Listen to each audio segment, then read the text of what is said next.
Today we're gonna show you how to make a Gyotaku with our new Gyotaku starter kit. If you've been watching my channel, I've been calling it Gyotaku for a long time. I might try to do a Gyotaku. Gyotaku. Gyotaku. Gyotaku. Gyotaku. Gyotaku. Gyotaku. Gyotaku. Gyotaku. Gyotaku. Back in my day, it used to be one of your friends down the road. Get it? Guy you talk to? Guy you talk to. But apparently it's actually Gyotaku, which means fish rubbing. This is our brand new kit that we just launched over on FowlersMakeryMischief.com. I thought, hey, let's go catch a fish and make a cool Gyotaku and show you exactly how to do it start to finish. Because in my videos, there's little bits and pieces of all the different ones that I've done, and sometimes I get into more detail about one thing and another, and maybe you've even picked up some materials and done it yourself. But now with the starter kit, there's everything you need to get going and do maybe up to about 10 or 12 fish paintings, depending on how big of a fish you're catching. Right now we got this beautiful crappie that I just caught down the road the other day. So before you get started, you need to clean your fish. And we took ours out to the outdoor fish cleaning area and cleaned it off with a little bit of soap. You don't want to print it with the slime on it. The slime will mess up your painting and it'll eat it away at your paint job, and you'll only have it for a very short period of time. It'll look brown and gross and maybe even a little bit rotten. We want to make a crappy painting, not a rotten painting. You know, because it's a crappie. Once you get your fish inside and you slap it on your piece of foam, you're just gonna go around and try to remove as much water from your cleaning as possible. There's gonna be little hidden spots, like under the gills is some, at the base of all of the fins, where you want to make sure you've removed and wiped away any extra slime and water that's hidden. If you don't, that water will come out in your first print and it'll make your ink blotch out into big blooms of kind of messed upness, where it'll mess up the whole printing pattern. Outside of the gills and around the mouth parts, there's two problem spots. There's a little hole up here, and you want to put a little paper towel into there to absorb any water, because water will squeeze out of there. And then you will have their anus, and you want to make like a little pointy piece of paper towel, plug that up so it doesn't squirt out any poop. Like I said, it's a crappy painting, but we don't want it to be crappy. Now, just like anything else, you can get really carried away with your fish printing, or you can just whip it out, slap some stuff on there, and you get a pretty nice print from just going 0 to 100 and done in 5 minutes. Or, like me, you get a little carried away. There's just a couple extra steps here that'll make it come out like super pizzazz. And what I do with the foam, and that's the whole point of having the foam, is you cut away a little bit of the foam. I'm just gonna cut in with my knife at a slight angle.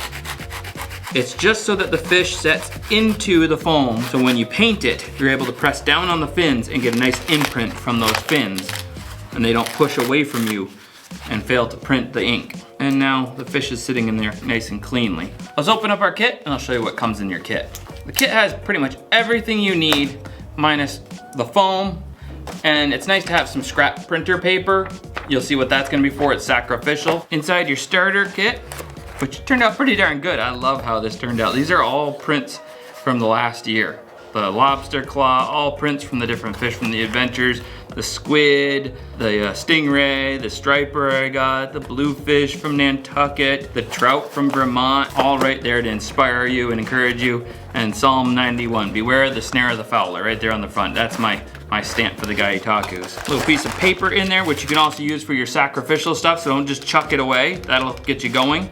With this, in the kit is a nice thing of Sumi ink, which is a food safe ink. I mean, I wouldn't go licking it off the fish when you're done, but you can rinse off your fish and be able to cook and fillet and cook your fish when you're all said and done with your fish painting. A nice little tin for putting your ink into, a foam dabbing pad, a brush, a chip brush, a bigger chip brush to put on your larger layer of ink, a small fine brush for doing the eyeball, a little thing of pins for pinning out the fins, and we got 10 feet of paper, so with this crappie, we could probably get away with almost 11 prints, depending on how we're planning on framing them, things like that, which is nice getting you started. And when you use up this paper and you're super bummed, don't worry about it, go back to the website and get a refill kit of some more paper. And the only other thing you might want is a scrap of an old t-shirt. This is for your dabber. Dabbing brings your painting from like a fingerprinting like quality to like pro level. just with a little bit of dabbing. The reason I don't say do it with a paper towel, because paper towels have a pattern on them, and that pattern will show up on your fish after you do your dabbing, and then it'll show up on your print. You don't want that. One last cool thing about our kit is we've put the full instructions right on here of how to do your Gyotaku, and even some suggestions for how to do your eyeballs after you've done your print. With a little QR code, which takes you to our how-to Gyotaku page, with some more instruction and links to the videos about doing the Gyotakus. All of which you can find on our website, FowlersMakeYourImage.com. Let's pin out our fish. First thing you wanna do is pull up your fins at the top here and just get them to flare out as much as possible. I'm gonna take one of my scrap pieces of paper. I'm gonna slide that in under my fin so I don't have to be super picky with my paint. We'll do the same thing under the bottom fin here. One more piece for our tail fin. A little pin for that fin. And this one, sometimes it'll stay and some of them will fight you. And you can just put a little pin into the body, kind of going backwards by the scales, just lightly pinning that. So now that it's all pinned, you can do it right now. For best result, I like to pop it in the fridge for like an hour, and then I don't have to worry about the pins being there when I'm painting it. The fins and stuff will dry out just enough that they'll stay there. But if you want to get right at it, you can. You're just gonna have to do a little bit more work and a little bit more finesse to get a good result. We're gonna cheat and just hit it with the heat gun. I don't recommend normally doing that. You risk, if you go too quick, like cooking the fish a little bit and might disflavor it or something. But my preferred, like I said, is an hour to overnight in the fridge. So it stays chilled, the meat is still good, and then it's ready to go without the pins. Let's see if that worked. Oh yeah, now we're ready for some ink, which means we're just gonna open up our little ink bottle here. A little bit of ink goes a really, really long way. So you don't need a lot. You can always add more to your container, but you don't wanna be putting that back into here when you're done. It might make this one go bad. We'll get our dabber ready, which I already managed to get a little blop on there because I wiped it up with the dabber. Our dabber is ready. A little bit of pre-ink on it. It's amazing. One little speck of this on something that you don't notice, and you'll have it all over the house. A little will go a mile. Our fish is all prepped, all cleaned up. Our pins are removed, the fins are staying where we want it. We have our little pieces of paper. And the only other thing I'm gonna do is, if I don't want a closed mouth, which it looks good with a little bit of an open mouth, is I'm gonna stuff something into his mouth, because if the mouth hasn't firmed up, that will try to close on you when you go to print it. You want that to stay exactly where it is so you get a good print. Now the trick to this whole fish print is having your paper ready, having this prepped as much as possible, so when you do it, you're not wrestling with it. If you leave yourself a little extra paper, you'll have more prints in the end. Carefully ripping that off of there. Maybe having a couple paper towels ready as well, so you can be wiping your fingertips on it. You want to keep yourself as clean as possible. If you're doing this for your first time, trust me, you're gonna be super happy with every print you make. It's mind-blowingly fun. I'm super obsessed with it these days. Now, I'm gonna ink it, and the trick is I'm gonna paint down the body from the head to the tail. I don't wanna paint this way because I'm gonna load up the back sides of the scales, the back sides of the gills in different places with too much ink. If I do that, when I go to print it, they'll show up as big blotchy spots of heavily inked spots. Dip our brush in very lightly. Start with the body, the parts that will take the most ink, but also we can be sure that we're spreading it out. You don't want to dip your brush in here and have it too heavily laden with ink and go with spots that ink gets trapped into, like around the head and the eyes here. Now you're not painting your eye, you're getting it onto the body and let it start to flow out a little thinner off the brush and then come up and work on the head and the gills area. That first coat of paint and that first print, the fish is gonna absorb a lot of that. And you may or may not, depending on how much time you spend on it, get a really good print on that first print. But most likely you're gonna get a mediocre result, and your second and third prints will be the ones that you're really, really proud of. Somebody's gonna be like, wait a minute, the second and third prints are the ones you're really proud of? But the first print is the one that you always give away. But the first print is always the one that I spend a lot of time on. The more I've learned, I have spent a lot of time on those first ones and got really good results on the first ones. And I have given you guys that have been watching the second prints at times whenever the first print turns out not to my satisfaction. Now, I'm putting it on the fins kind of last, knowing that those are going to absorb the ink, and that ink, because of the fins being thin, it allows it to dry up really quickly. And you'll have to do those again one more pass just before you do it. When it comes to the sides of the fish, you want to make sure that brush isn't too heavily laden. You can test it on those little scrap papers on the side, right? And then you do a nice clean cut along the top edge of the fish. If the fish is a bigger rounded fish, you're going to want to make sure you make a nice clean pass along it. You don't want to print down and over and have that, see that brush line. The top of the fish doesn't look like this, does it? It's a nice clean line. So you're going to leave a clean line of paint, always doing a nice neat job from the beginning for the better result. Now I'm going to go and dab a bunch of it off. I'm just going to go over the whole body, leaving the fins out. I'm not going to dab those off. I am trying to, with the corner of the dabber, get along that joint between the scales and the fins, especially on these side fins, where it might be hiding a pile up of ink. And when I'm doing the side of the fish, like at the head and down here, dabbing some of that away, I'm not too worried about dabbing it away heavily, because I want that hard line for the edge of the fish, but I also want to be very careful with my dabber that I don't get ink onto the foam or whatever is going to stay underneath while I'm printing, because that will end up with a shadow of some other prints of just random ink on your painting. And you just want your fish. And I'm going to apply a little bit more ink one more time before I do that print. That first one always dries out really quickly. So if you just pretend you did the first one and kind of dab it away and then reapply the ink, you can get a good result with your first print. The other big reason for the dabbing too, it increases the definition of those scales by removing the excess ink. It also removes any of those brush strokes. Now I can give it that final dab and we're ready to go with our first print. This dab will take off less ink because there's already some ink onto here. So it's not taking away nearly as much, now it's just evening it out. If I get any on the eyeball, because I want that to stay nice and clear on the paper so I can paint the eyeball in later and really brings it to life, I will go back, I'll rub away at the eyeball with the cloth, get that nice and clean. I think we're ready to give our first print a go.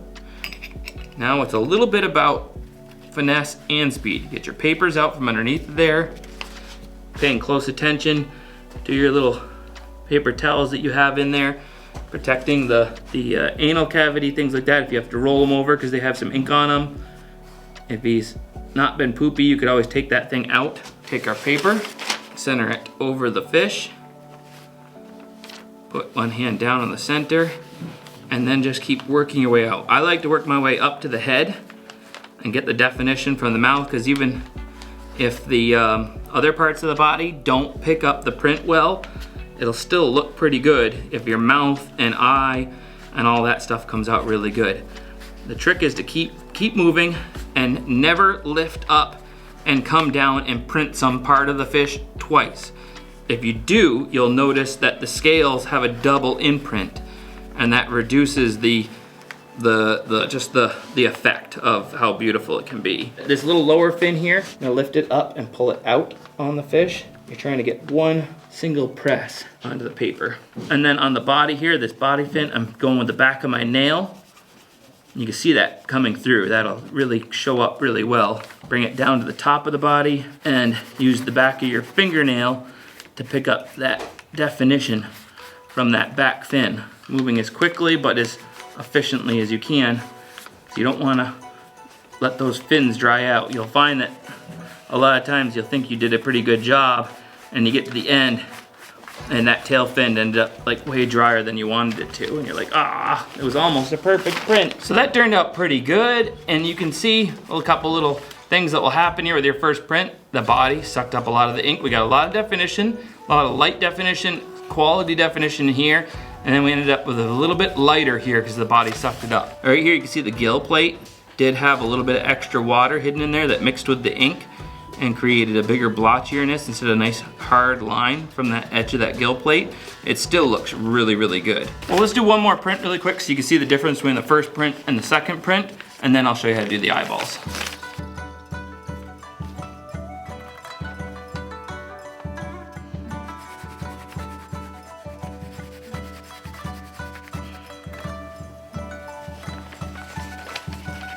Ooh, that one turned out nice. You can see now, each and every one turns out a little bit different. There's a lot more definition in all the scales on this one. I did have a little bit of a spot that maybe it was dry in the paint and ended up a little bit differently printed, which makes it super unique because each fish rubbing is completely different from the next one. So there's our first one. As you can see, there's less definition of the scales in the back here. This one, a little bit more definition, and maybe I missed a little bit on the belly here where I could have rolled it further over, but I did the same thing on that one. A little bit different on the jaw here, but I got a nice clean eye. So let's paint the eyes now because that's what really brings this print to life instead of making it look like a hollow, soulless fish doing its thing on a piece of paper. So first, get your brush all wet in the ink. Brush it out on a paper towel. Now you can do 3 different eyeballs that I would suggest. You can see them on the cover of the box there. So you're just making a little pupil that's not quite round. They're usually a little bit triangular shaped. Like if you're to draw a triangle over top of it in your imagination, the fish, you know, this is the front of the fish here. The triangle would look like this and your pupils in the middle of it. Each fish is a little bit different, but they're generally, they all are a little pointier towards the front and a little fatter at the top and the back as they would fit into a triangle. So there's 3 different kinds of eyes I've done that I've been pretty happy with, like the one I just did there, which has like a little shine spot that's kind of facing up. Another one is with the shine spot is 100% up and you kind of leave it open a little bit. And then another one is a teardrop with the teardrop going towards the back. But hey, experiment a little bit and have fun with it, and it's always going to be pretty darn satisfying every time you do one. If you do end up experimenting with it and you mess it up, you can always go get some white watercolor. If you're really in love with that whole fish print that you're done, you can white watercolor it out and then paint a new eyeball back on there, and you won't even notice on this kind of paper. Now, which one should we do for this fish? I think we'll look for the little semi-forward look for it. He's hunting for that lure that I just dropped in and he's about to hit it. And the first thing I like to do is to go around the outer edge of the eye and just try to do a very, very fine line to kind of bring that eye shape together. And that means you got to dip your brush and clean it off so you don't end up with any blotchiness. And look at the sharpness of the edge of the eye right there by doing that. If we're smart, I do it in pencil first, but I've done this so many times we're just gonna go for it. We'll go smaller, and then we could always increase the size, just lightly going with the eye. We can always make it bigger. A little bit more weight on the eye forward. That shape is a little more round for the crappie, the bluegills, the sunfish. The trout is far more triangular. So that's why it's nice to, after you catch your fish, take a nice little picture of the eyeball. And then I'm gonna define my little shine spot and just gently brushing it in. You don't wanna go overdo it and then be unhappy because it bleeds out into the paper because you started too heavily. Oh, there we go. It's nice and dark. It's added a lot of detail. I'm just gonna add a little bit of weightiness to the top edge, that triangular shape I talked about, and a little bit more to the front. You can barely even tell I'm doing anything. And maybe to somebody else it doesn't matter, but the more I get into it, the more I get carried away and I feel like I can see the difference. And I'm done. Now I'm just gonna sign it here at the bottom and write the name of the fish and the lake I got it in, Seven Tree Pond, and the date. Now we gotta stamp it. Normally I would do it with my stamp that I made on the laser with the little verse on it and the little Japanese word that says fishing. But you probably don't have a laser, so I got something special for you. An old potato. This will make a perfect stamp. Let's carve it. This reminds me of back in the day when I wouldn't say that. I was gonna say that would be stolen valor. I was gonna say back in the day when I was in the Navy and they made me peel potatoes. I'm not even gonna joke about that. There we go. We'll just trim it on a potato and make ourselves a quick little potato stamp. I mean, you could do it out of a piece of foam and stuff too, but I think you get a lot more detail out of a potato. And apparently it's gonna help you clean your hands too. Look at that. We'll trim the end off. And so we're just gonna carve something into the end of it. Maybe we'll just do a little ZF. If you think to do this in advance, you could dry it out in your fridge, but we're hitting it with the heat gun. Don't hit it with the heat gun. You might want to try to use a hair dryer. This one's a pro grade one. If I hit it too hard with the heat gun, I'm gonna have a baked potato. I'm gonna see if it'll take some ink and give it a little test run. Hey, that works pretty good. Ink it up, and, well, I think we're going towards the front of the fish this time. Make sure you got it the right way around. Whoopsie daisy. And make sure you carve your initials into your stamp or your logo or whatever you're doing backwards, because now mine only makes sense in the mirror. But hey, that was a lot of fun. And I'm gonna give this to one of you guys that leave that comment. I want one of those new Gyotaku kits that you can get on fowlersmakeryandmischief.com. Leave that in the comments and we'll send you one of these and the new crappy painting with the backwards initials on it. So that pretty much covers it for the Gyotaku how-to video. I hope you get out there and catch your own fish and have some fun and do an awesome print for yourself. Thanks for watching. We'll see you guys in the next one. Fowler out. Oh yeah, and when you're done, just clean it off, fillet it up, and have yourself a tasty dinner. Whoops. 5-second rule.